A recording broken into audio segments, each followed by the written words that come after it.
नमस्ते दोस्तों, मैं हूं doctor Rakhi. I am director of fertility and IVF department at Cloudnine hospital Noida. इस वीडियो में हम बात करेंगे कि आईवीएफ की प्रोसेस होता क्या है। इसमें हम आपके एग और आपके पार्टनर के स्पर्म को मिला के बाहर लैब में यानी आपके शरीर से बाहर हम एम्ब्रियो बनाते हैं और इन एम्ब्रियो को फिर आपके यूट्रस में ट्रांसफ़र करते हैं। यह एक बहुत ही सिंपल प्रक्रिया है और बिल्कुल सेफ है। इसमें बहुत सारे स्टेप्स होते हैं जिसको मैं समझाऊंगी। पहला स्टेप होता है जब हमारे पास कोई भी कपल आया तो हम इन्वेस्टिगेट करके उनके इनफर्टिलिटी का कारण समझते हैं और उसके अकॉर्डिंग हम एक प्रोटोकॉल तय करते हैं कि आपके आईवीएफ में आपको किस चीज़ की ज़्यादा ज़रूरत है। इसके बाद हम स्टिमुलेशन स्टार्ट करते हैं जो कि सेकेंड या थर्ड डे पीरियड से स्टार्ट होगा। इसके लिए 10 से 12 दिन के लिए आपको डेली हार्मोन के इंजेक्शंस दिए जाते हैं। कुछ इंजेक्शंस पेट पे लगते हैं, कुछ इंजेक्शंस आपके हिप पे लगते हैं।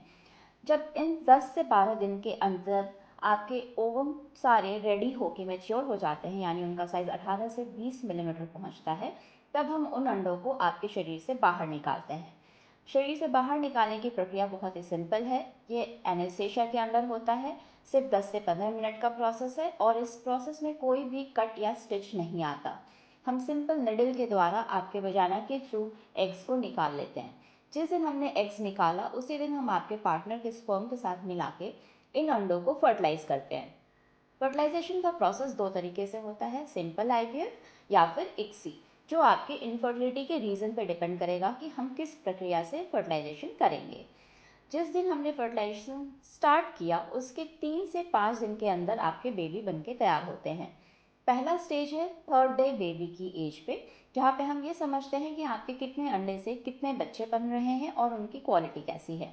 अगर यहाँ पे क्वालिटी ठीक रहती है तो हम 2 दिन और ग्रो करके ब्लास्टोसिस की स्टेज तक यानी डे 5 के स्टेज तक आपके बेबीज़ को लेके जाते हैं।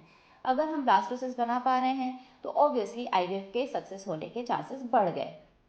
जब ब्लास्टोसिस बन के तैयार हो जाता है फिर हम उनको आपके यूट्रस में ट्रांसफ़र करने के लिए रेडी होते हैं। ट्रांसफ़र भी दो तरीके से होता है, एक होता है फ्रेश ट्रांसफ़र और दूसरा होता है फ्रोज़न एम्ब्रियो ट्रांसफ़र, जो आपके बहुत सारे फैक्टर्स पर डिपेंड करता है।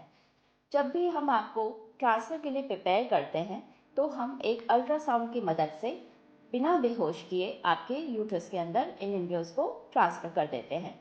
कुछ मरीज़ों को एनेस्थेशिया की ज़रूरत पड़ती है लेकिन वो 5 से 10% रुकती होता है। ट्रांसफ़र करने के 15 दिन के अंदर आपको रिज़ल्ट समझ में आ जाता है और यह टोटल प्रोसेस अगर हम फ्रेश ट्रांसफ़र कर रहे हैं तो महीने भर में ख़त्म हो जाता है। अगर हम फ्रोज़न एम्ब्रियो ट्रांसफ़र कर रहे हैं तो 1.5 से 2 महीने में ख़त्म हो जाता है।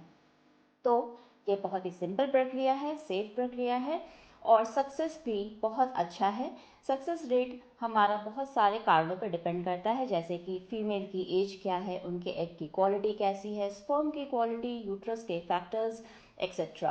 तो आजकल के मॉडर्न टेक्निक से हम आपको बहुत अच्छा सक्सेस रेट दे सकते हैं। अगर आपको आईवीएफ से रिलेटेड कुछ और भी जानकारी चाहिए तो आप मुझे डायरेक्ट कांटेक्ट कर सकते हैं, मुझसे मिलके अपने सारे कन्फ्यूजन दूर कर सकते हैं। धन्यवाद।